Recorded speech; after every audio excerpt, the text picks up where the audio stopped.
하나님은 약속을 하시고 그 약속을 신실하게 이루시는 분이십니다. 성경은 하나님께서 하신 약속이 어떻게 성취되어지고 어떻게 이루어지는가를 우리에게 잘 보여주고 있습니다. 구약에서 약속한 약속이 신약을 통해서 성취되어지고 구약의 예언자들을 통해서 하신 하나님의 예언들이 예수 그리스도를 통해서 성취되어집니다. 그래서 성경을 알되 신약도 알아야 되지만 구약도 알아야 됩니다. 신약과 구약을 다 알아야 성경을 제대로 이해할 수 있기 때문에 그렇습니다. 구약의 약속과 예언의 내용을 알아야 신약에 나오는 내용들이 구약에 약속한 것의 성취라는 것을 이해하게 되어집니다. 신약의 내용들을 알아야 구약에 예언된 것들이 신약에서 성취될 하나님의 예언이요 약속이었다는 것들을 이해할 수 있게 되어집니다. 이것을 다르게 말하면 성경에는 짝이 있다 하는 말로 표현할 수 있습니다. 성경에 나오는 예언들에는 그 예언의 성취가 반드시 있다는 것입니다. 두 개가 짝을 이루고 있다는 것이지요.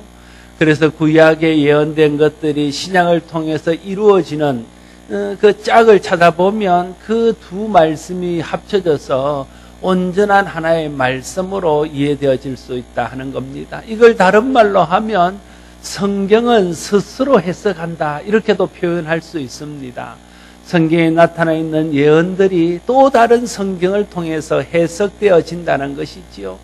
그래서 신약과 구약을 균형 있게 아는 것이 중요하고 신약과 구약을 다 알아야 성경의 내용들을 온전하게 풍성하게 이해할 수 있게 되어질 것입니다. 예를 들면 이런 것입니다. 구약 성경의 이사야의 선지자가 말하기를 처녀가 잉태하여 아들을 낳을 텐데 그 이름을 임마누엘이라 하리라 말씀하셨습니다. 그 말씀만 두고 보면 도대체 그것이 무엇을 말하는지 이해할 수 없게 되어진다는 것입니다.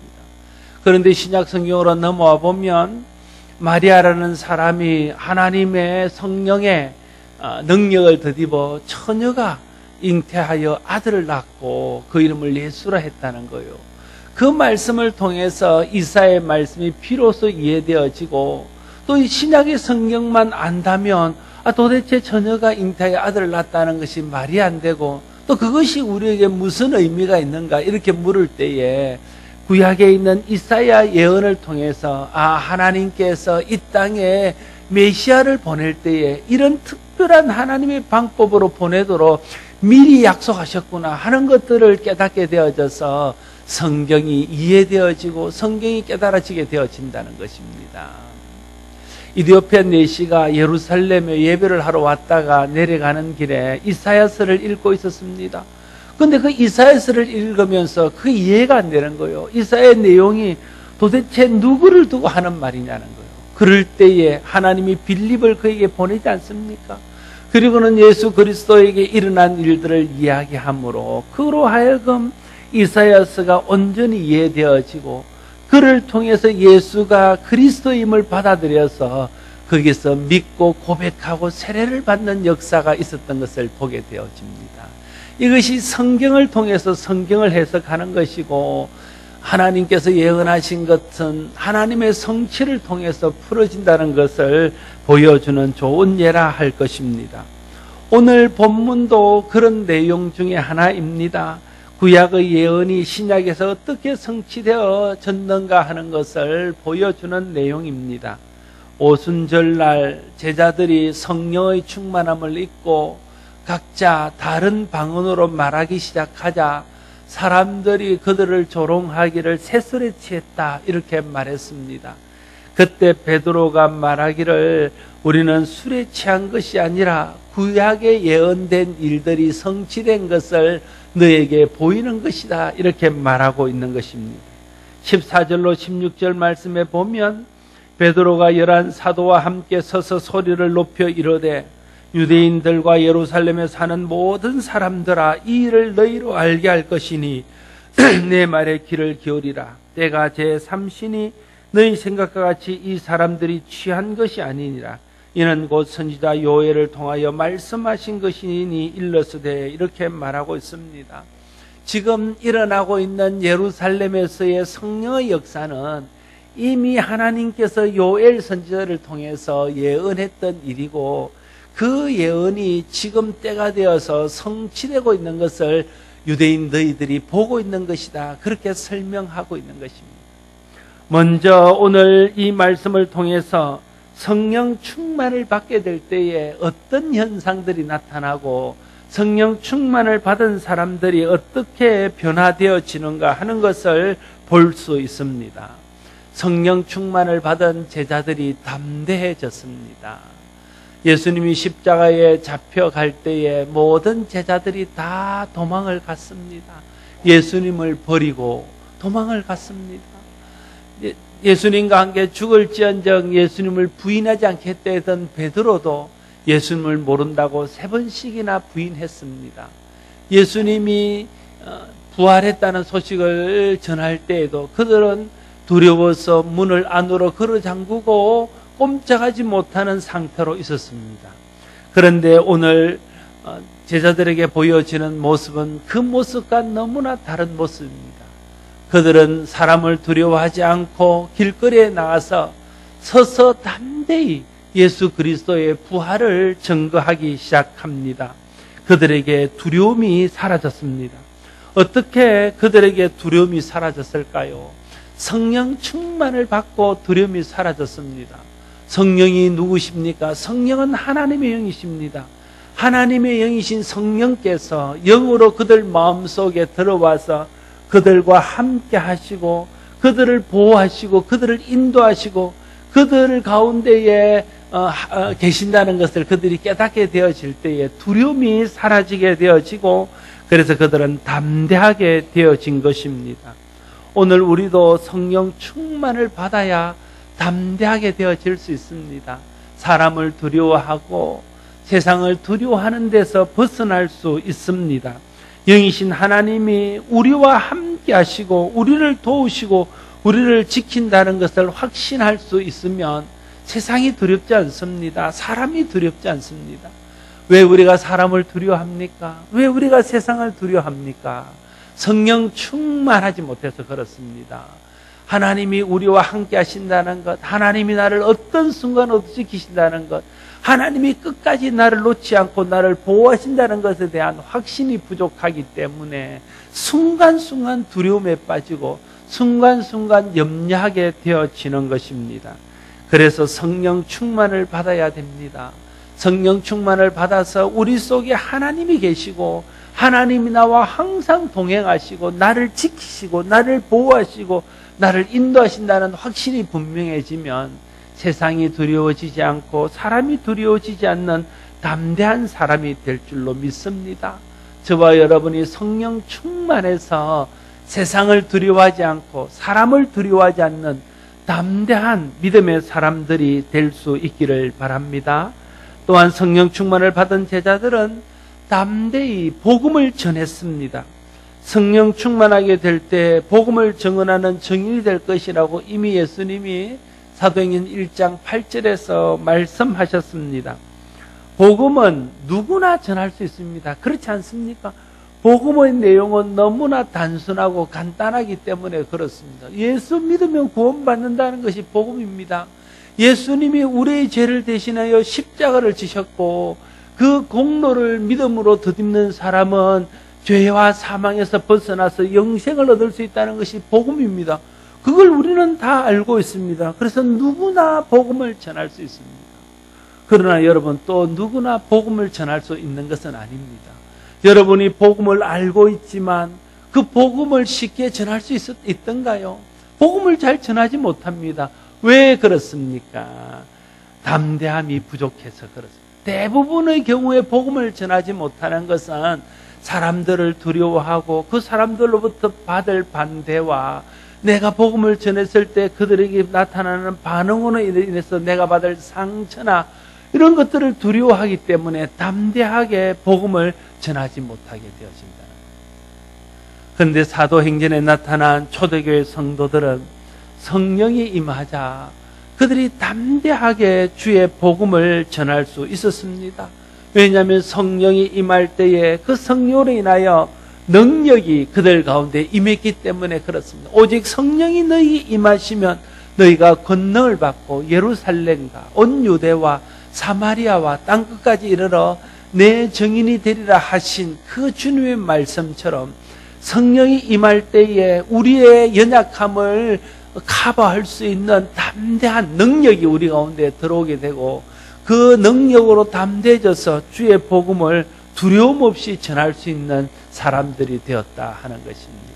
안다고 전할 수 있는 것이 아닙니다. 능력 있게 전하기 위해서는 성령 충만을 받고 그 성령의 능력을 덧입어야 담대하게 주의 복음을 전할 수 있습니다. 저와 여러분들이 성령의 충만함을 받아서 성령의 권능을 덧입고 그 권능으로 담대하게 예수 그리스도의 복음을 모든 사람들 가운데 드러낼 수 있는 복음의 증인이 될 수 있기를 바랍니다. 성령 충만을 받은 제자들은 성경과 예수 그리스도의 말씀을 깊이 깨닫고 이해할 수 있게 되어졌습니다. 요한복음 14장 26절 말씀에 보면 예수님께서는 보혜사 곧 아버지께서 내 이름으로 보내시는 성령 그가 너희에게 모든 것을 가르치시고 내가 너희에게 말한 모든 것을 생각나게 하리라 주님 약속하셨습니다. 성령이 임하게 되면 말씀이 깨달아집니다. 성령이 임하게 되면 말씀이 이해되어집니다. 왜냐하면 성령은 하나님의 영이시고 성령은 그리스도의 영이시기 때문에 그렇습니다. 하나님은 누구십니까? 말씀으로 계시던 분입니다. 예수님은 누구십니까? 말씀이 육신이 되신 분입니다. 그래서 그 말씀이 하나님이시고 말씀이 그리스도십니다. 어떻게 말씀을 깨달을 수 있겠습니까? 하나님의 영이 우리 속에 들어와서 하나님의 영이 우리의 마음을 지혜롭게 하시고 말씀을 밝혀 깨닫게 하실 때에 하나님 말씀을 온전히 이해할 수 있게 되어진다 하는 것입니다. 성경을 기록한 것도 성령의 감동을 받은 사람들이 기록했기 때문에 성경을 해석할 수 있는 것도 성령의 감동을 받아야 말씀을 해석할 수 있습니다. 초대교회 제자들이 성령 충만을 받고 난 후에 나타난 아주 특징적인 내용 중에 하나는 그들이 나가서 담대하게 복음을 전할 때에 구약으로부터 시작해서 예수 그리스도를 증거하는 그런 복음 전도자들이 되었다 하는 것입니다. 그들이 구약 성경을 많이 배운 지식이 많은 사람들이 아닙니다. 랍비들이나 그런 사람들이 아닙니다. 그럼에도 불구하고 그들은 구약에 나타나 있는 모든 사건들이 예수 그리스도를 향하여 있고 그 사건들에서 예언된 말씀들이 예수 그리스도를 예언한 말씀이라는 것을 성령을 통해서 깨닫게 되어져서 그래서 아브라함으로부터 시작하여 예수 그리스도에 이르는 그 모든 말씀들을 하나로 깨어서 설명하고 복음을 전할 수 있는 능력을 그들이 소유하게 되었다 하는 것입니다.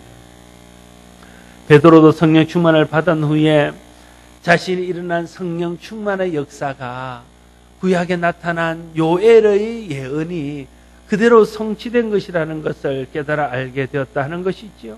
우리도 성령 충만을 받게 되어지면 성경을 이해하게 되어집니다. 성경을 이해하게 되되 예수 그리스도와 연관시켜서 복음과 연관시켜서 성경들을 이해할 수 있게 되어집니다. 성경은 예수 그리스도에 대한 책입니다.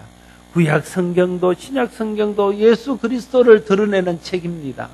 그래서 성령을 받고 나면 구약을 통해서도 예수 그리스도를 보게 되고 신약을 통해서도 예수 그리스도를 볼 수 있게 되어지는 것입니다. 여러분 모두가 성령 충만을 받아서 성경을 복음적으로 이해할 수 있게 되어지기를 바라고 성경을 그리스도와 연관되게 다 깨닫게 되어지는 은혜가 임하게 되기를 바랍니다. 그러면 구약을 읽어도 복음을 깨닫고 은혜를 받고 예수 그리스도의 구원의 감격을 누릴 수 있고 신약을 읽어도 동일한 은혜들을 누릴 수 있게 되어질 것입니다. 선지자 요엘이 예언하고 오순절에 성취된 일들이 무엇입니까? 그 내용이 17절에서 21절에 기록되어져 있습니다. 여러분 17절에서 21절까지의 말씀을 같이 다시 한번 읽습니다. 다 같이 한번 읽습니다. 시작.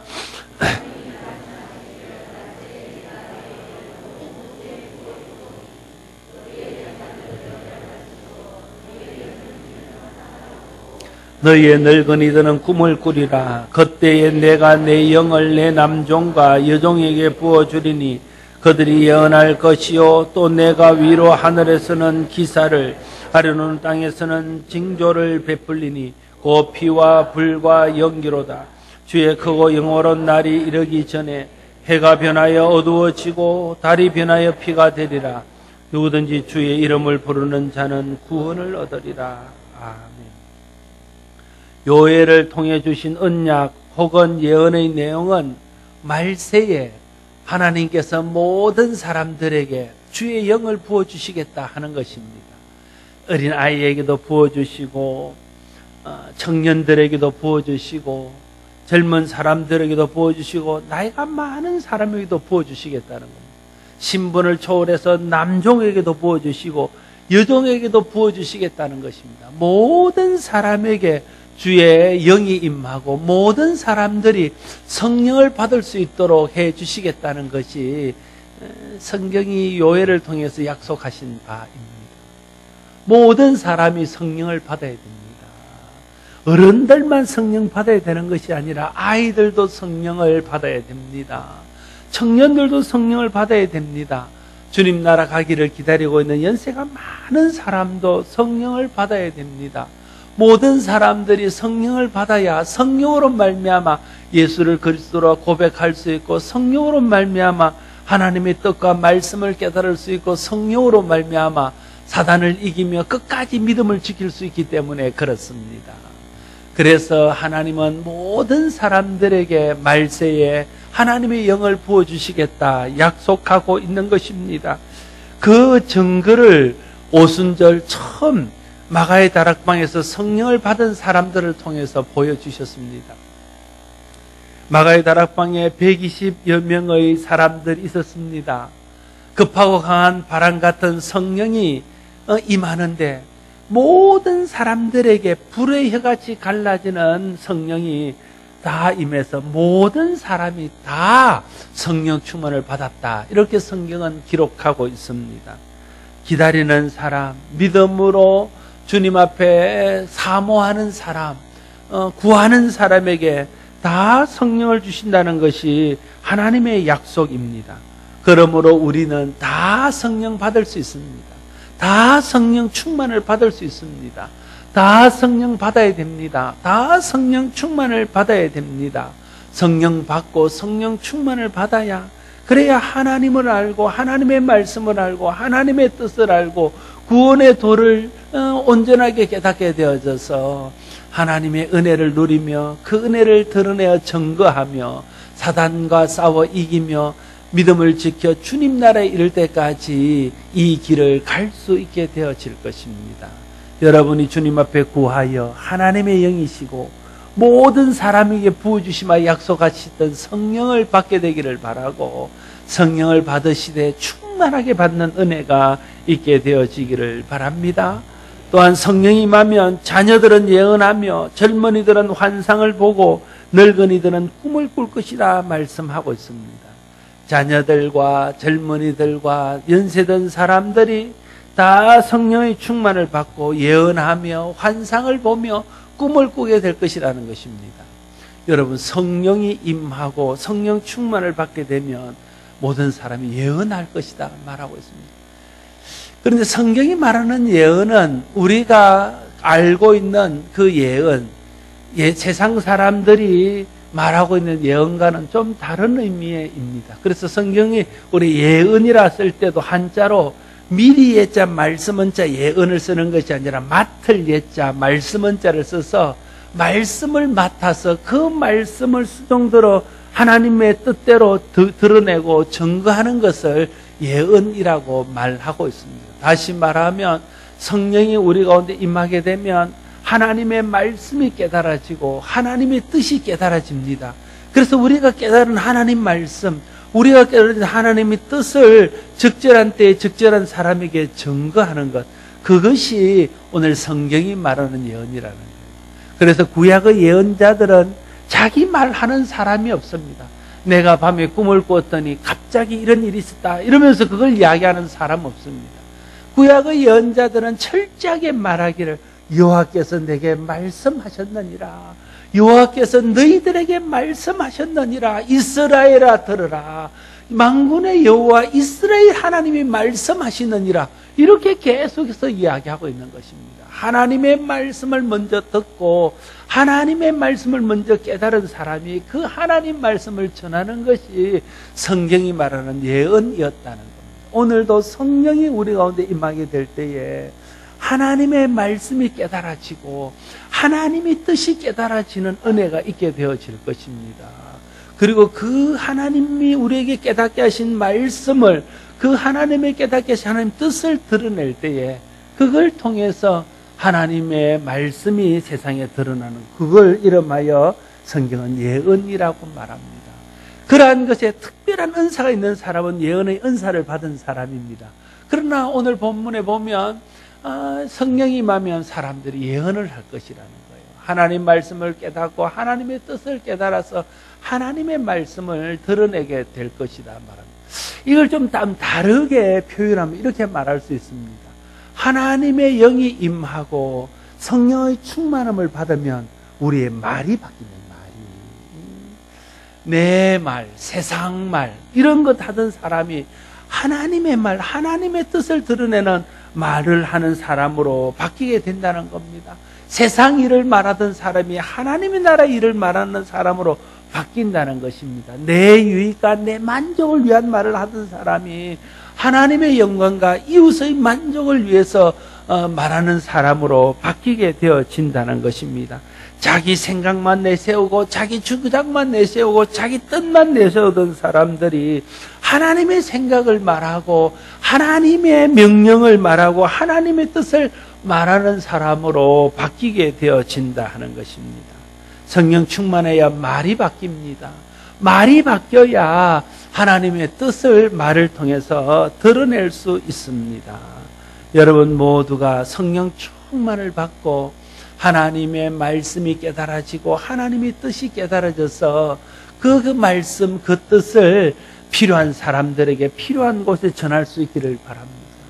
뿐만 아니라 여러분들이 성령 충만을 받고 말이 바뀌게 되기를 바랍니다. 자기 말하고 세상만 하고 자기 유익을 위한 말, 자기 주장, 자기 생각을 말하던 사람이 하나님의 영광을 위한 말을 하고 하나님 나라를 위한 말을 하고 다른 사람의 유익을 위한 말을 하고 주님의 뜻과 주님의 말씀을 드러내는 말을 하는, 말이 바뀌는 사람들이 될 수 있기를 바랍니다. 그래야 우리가 하는 말이 예언이 될 수 있습니다. 우리가 하는 말이 하나님의 말씀이 될 수 있고 하나님 말씀을 드러내는 말씀이 될 수 있습니다. 저나 여러분들이나 믿음이 50보 100보 도찐개찐입니다. 그렇지 않습니까? 제가 뭐 믿음이 좋아봤자 얼마나 좋겠습니까? 여러분이 물론 믿음이 좋아봤자 또 얼마나 좋겠습니까? 거기가 거기라는 거예요. 그런데 왜 여러분은 앉아서 듣고 있고 저는 여기 서서 혼자 말씀을 전하고 있을까요? 저희 작은 딸이 초등부 교육준사에서 요즘 설교를 하는데 그러면서 아빠 위대함을 이제서 알게 되겠대요. 설교 준비하기 너무 힘들대요. 그런데 초등부 애들이니까 3, 4학년들이니까 설교를 하는데 질문을 너무 많이 해서 힘들대요. 그냥 좋은 질문을 하는 것이 아니라 전도사님 뻥치지 마세요. 그건 아닌데요. 이런 식으로 자꾸만 질문을 한대요. 그런데 이런 착한 성도들은 제가 설교를 해도 질문도 안 합니다. 그냥 제 혼자만 다 이야기할 수 있어서 제가 얼마나 편한지 모릅니다. 어떻게 제가 여러분에게 하나님 말씀을 전하겠습니까? 물론 주님께서 제게 하나님 말씀을 전하는 직분을 주셨고 또 성령을 통해서 하나님이 은혜를 주시며 훈련시켜 주셔서 하나님 말씀을 깨닫고 하나님 말씀을 더 먼저 이해해서 제가 깨달은 말씀, 제가 이해한 하나님 뜻을 전하는 것 아닙니까? 제 말을 하는 것이 아니라 하나님 말씀을 전하는 것입니다. 그래서 그런 생각들을 하게 되면 어느 날부터 될 수 있으면 예배 시간에 예화도 말 안 하고 성경에 있는 이야기만 하려고 노력합니다. 그러다 보니까 설교가 좀 재미가 없어지고 조는 사람이 많아지고 그렇습니다. 그러나 불가항력입니다. 이제 그게 잘 안 돼요. 이전처럼 막 재미있게 하고 이게 잘 안 돼요. 정말 그냥 하나님 말씀을 전해야 되겠다. 그런 생각들이 있습니다. 왜냐하면 이 시간은 내가 내 말을 하는 것이나 세상의 이야기들을 하는 것이 아니라 하나님께서 내게 맡기신 그 말씀을 전하는 예언의 시간이기 때문에 하나님 말씀을 전해야 되는 것입니다. 여러분도 마찬가지입니다. 다 성령 충만을 받게 되면 하나님 말씀이 깨달아지고 하나님 뜻이 깨달아져서 그걸 다른 사람들에게, 믿지 않는 사람에게, 연약한 사람에게, 말씀이 필요하고 위로가 필요한 사람들에게 전하게 될 때 그게 성령을 통해서 예언하는 것이 될 줄로 믿습니다. 여러분 모두가 성령 충만해서 이런 하나님의 뜻을 드러내는 예언을 하고 말씀이 바뀌고 여러분의 언어가 바뀌어서 하나님의 뜻을 드러낼 수 있는 성령 충만한 사람이 될 수 있기를 바랍니다. 또 성령의 충만을 받으면 환상을 보게 될 것이라고 말하고 있습니다. 환상은 영어로 비전입니다. 비전이란 말을 우리가 많이 쓰고 있습니다. 그런데 성경에서 이 비전이라는 말은 하나님과 연관이 아주 깊은 말입니다. 꿈을 내가 꾸는 것이라고 말한다면 비전은 같은 꿈인데 하나님이 내게 꾸게 하신 것이라 이렇게 표현할 수 있겠습니다. 하나님이 내게 보여주신 꿈, 하나님이 내게 꾸게 하신 꿈, 하나님께서 내게 품게 하신 꿈이 비전이다 이렇게 표현해도 성경적인 비전의 의미를 크게 훼손하는 것이라 하지 않을 것입니다. 비전은 하나님께서 내 마음에 주신 하나님의 꿈입니다. 비전은 하나님께서 우리를 통해서 이루기를 원해서 우리에게 주신 하나님의 꿈입니다. 성령이 임하면 하나님께서 우리를 통해서 이루기를 원하시는 하나님의 꿈인 비전을 깨닫게 되고 비전을 보게 되어집니다. 그래서 그 비전을 따라 사는 사람이 되어지는 것이죠. 여러분이 성령 충만하여 하나님의 비전을 보고 그 비전이 여러분의 비전이 되어서 그 비전을 따라 살 수 있게 되기를 바랍니다. 이런 사람이 비전의 사람입니다. 또한 성령이 임하면 꿈을 꿀 것이라면 꿈은 말씀드렸듯이 내가 꾸는 것입니다. 그런데 여러분 성령이 임하게 되면 내가 꾸는 꿈이 바뀐다는 거예요. 물론 밤에 자는 꿈이 바뀐다는 뜻은 아닙니다. 여러분 속에 꿈이 있을 것입니다. 이루기를 원하는 꿈이 있을 것입니다. 그런 꿈이 성령이 내게 임하고 내가 성령 충만을 받게 되면 꿈이 바뀌게 되어집니다. 이전에는 내 만족과 내 유익만을 위해서 꾸던 꿈이 이제 하나님의 나라를 이루는 것의 꿈으로 바뀌게 되고 다른 사람들을 유익하게 하는 꿈으로 바뀌게 되고 하나님을 기쁘시게 하는 꿈으로 바뀌게 되어지는 것입니다. 꿈이 바뀌는 것이죠. 그래서 성령이 임하면 우리는 새로운 꿈을 꾸게 되어집니다. 내가 예수 알지 못하던 때에 꾸던 꿈과 예수를 알고 난 후에 꾸는 꿈은 다를 것입니다. 그렇지 않습니까? 은혜 받기 전에 내가 꾸던 꿈과 은혜 받은 후에 꾸는 꿈이 서로 다를 것입니다. 그래서 어느 날 사람들이 은혜를 받고 나면 신학교도 가고 선교사도 나가고 은혜 받고 나면 그때부터 하나님 앞에 또 헌신하기도 하고 그러는 것 아닙니까? 왜냐하면 꿈이 달라지고 꿈이 바뀌기 때문에 그렇습니다. 성령이 임하여 여러분들이 꿈이 바뀌기를 바랍니다. 성령이 임하여 여러분의 꿈이 여러분의 유익과 여러분의 만족과 여러분의 영광만을 위한 꿈이 아니라 하나님의 나라와 그의 의와 또 이 땅의 많은 어려운 사람들과 이웃들과 함께 행복을 나누는 꿈을 꿀 수 있는 사람들이 되기를 바랍니다. 그것이 하나님 나라를 꿈꾸는 꿈입니다. 함께 하나님 안에서 행복해지는 꿈, 그게 하나님 나라의 꿈 아니겠습니까? 우리의 꿈이 나만 행복해지는 꿈이 아니라 모든 사람이 함께 하나님 은혜 안에서 행복해지는 꿈을 꾸는 하나님 나라의 꿈을 꿀 수 있는 저와 여러분들이 될 수 있기를 바랍니다. 구약의 선지자 요엘을 통해 성령이 임하면 이런 일들이 일어날 것이라 예언하셨는데 그 예언대로 성령이 임했을 때 제자들은 하나님의 뜻을 깨닫고 그 뜻을 선포하며 하나님 주시는 비전을 보고 그 비전을 따라 살며 꿈이 바뀌어 하나님 나라를 꿈꾸는 사람들이 다 되었습니다. 우리 모두가 요엘의 예언대로 성령 충만을 받고 하나님 말씀을 받고 깨달아 하나님 말씀을 전하는 예언을 하며 비전을 보며 꿈을 꾸는 사람들이 될 수 있기를 바랍니다. 베드로는 말세에 박해와 어려움이 있을 것이지만 누구든지 주의 이름을 부르는 자는 구원을 받으리라 말하고 있습니다. 성령은 이제 우리 가운데에서 역사하셔서 예수 그리스도를 불러 구원받도록 하십니다. 우리 가운데 예수 믿는데 어려움이 있을 것입니다. 말세가 되면 더 많은 어려움이 있을 것이라고 이야기하고 있습니다. 그러나 두려워할 것은 없습니다. 왜냐하면 우리 속에 계신 성령께서 그 모든 어려움들 속에서 우리를 지키시고 그 모든 어려움들을 극복할 수 있도록 능력과 힘을 우리에게 주실 것이기 때문에 그렇습니다. 너무 세상 두려워하지 마십시오. 사단 두려워하지 마십시오. 사람 두려워하지 마십시오. 환경 너무 두려워하지 마십시오. 하나님이 하시면 하나님의 성령이 우리 속에서 역사하시면 그 모든 것들을 뛰어넘고 이길 수 있는 능력과 힘을 소유하게 될 것입니다. 그래서 우리에게 필요한 것은 돈보다 건강보다 환경보다 하나님의 영이신 성령으로 충만케 되어지는 것입니다. 하나님의 영이신 성령이 우리 속에 임하여 우리가 성령 충만하게 될 때에 그 모든 것을 뛰어넘는 능력과 은혜와 복을 누리며 살아가게 될 것입니다. 오늘 본문은 요엘을 통한 하나님의 언약이 오순절 성령 강림으로 성취되었다는 사실을 증언하고 있습니다. 성령이 임하면 예언을 하고 환상을 보고 꿈을 꾸고 환난과 어려움 속에서도 주 예수를 믿고 그 이름을 불러 구원을 받게 될 것이다 말하고 있습니다. 이 언약대로 오순절에 임한 성령으로 인해서 모든 사람들은 성령 충만을 받고 환상을 보며 꿈을 꾸며 환난과 어려움 속에서도 예수를 믿어 그 이름으로 구원을 받았습니다. 오늘도 성령이 임하는 곳에 이런 요엘의 예언이 성취될 줄로 믿습니다.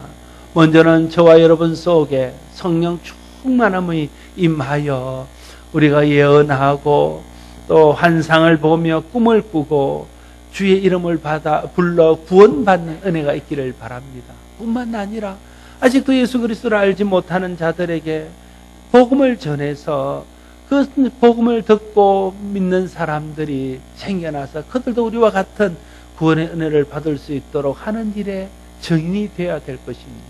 로마서 말씀에 누구든지 예수 이름을 부르는 자는 구원을 얻으리라 말씀하시면서 전하는 자가 없이 누가 부르며 가는 자가 없이 누가 전하며 보내는 자 없이 누가 가겠느냐 말씀하고 있습니다.